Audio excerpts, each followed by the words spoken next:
Have you ever wondered how Formula 1 cars can do this?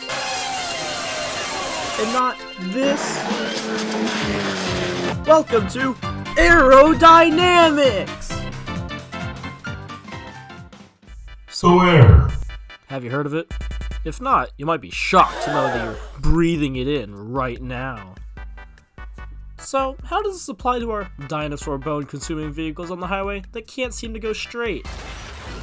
Well, it all comes down to the high pressure air and low pressure air acting on the surfaces of our vehicles. But where does this high and low pressure air come from?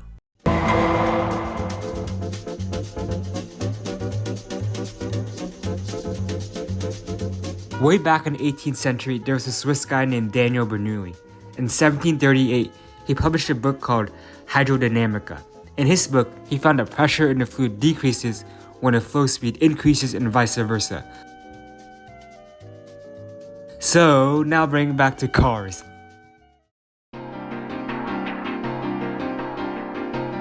We use these principles of high and low pressure air on cars through the presence of wings. Come on, not those wings. Give me the real wings. These wings. But what does this hunk of metal and carbon actually do? So wings separate air flowing over the car into areas of high pressure and low pressure air. The wing is shaped in such a way that air moves faster on one side of the wing compared to the other. And since there's a difference in speed between the two sides of the wing, there's a difference in pressure, as Bernoulli discovered.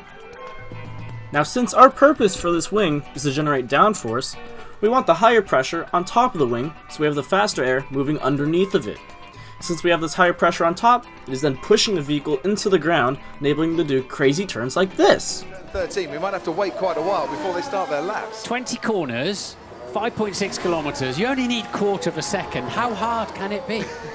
Just go faster. But it's And this is why F1 cars look so goofy. I mean, they try and put wings literally everywhere.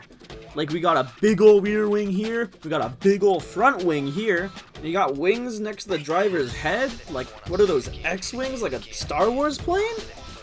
But all these wings give the car more downforce and increasing the amount of friction between the tire and the ground.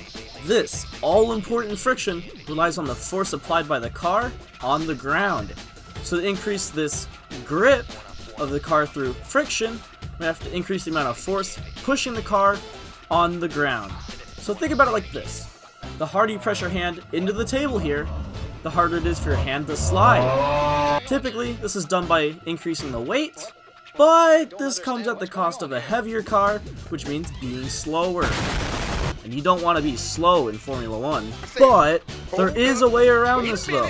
By increasing the friction between the tires on the road by using wings and the downforce from it, it allows for all the frictional benefits of increasing the weight of the car, without actually increasing the mass.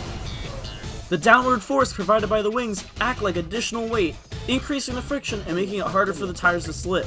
This increased friction not only helps cars corner faster, but also stop faster to avoid a crash, as a lighter car goes faster and stops quicker compared to a large truck. This gives us all the benefits of a heavier car without actually making the car unwieldy and hard to move. Well, you may be wondering that that's a lot of theory we just showed you guys, and you kind of want to see it done in real life. Well, if you don't believe us, we did it ourselves.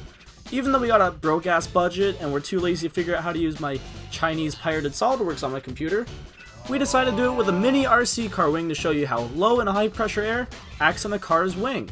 Even as our demonstration isn't being done on a full-scale car, these RC cars still go plenty fast, hitting up to 55 miles an hour on these back straights, as shown in this video, to generate enough downforce to make a significant impact in cornering for these cars.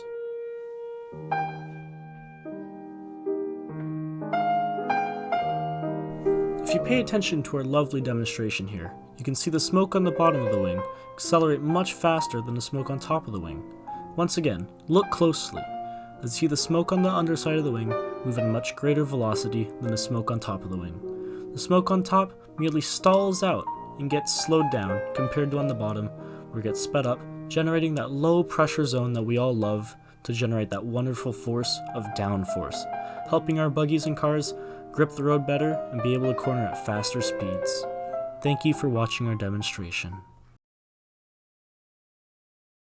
Well, Hopefully you learned something during that whole acid trip of an editing session, and that you had a good time in this class, because I am losing brain cells as we speak. Thank you to everyone in this group, and I hope you had an enjoyable time. Thanks. Oh yeah, I forgot to mention, Jonathan said, hit like and subscribe and leave a comment for the algorithm. I'm gonna go die now.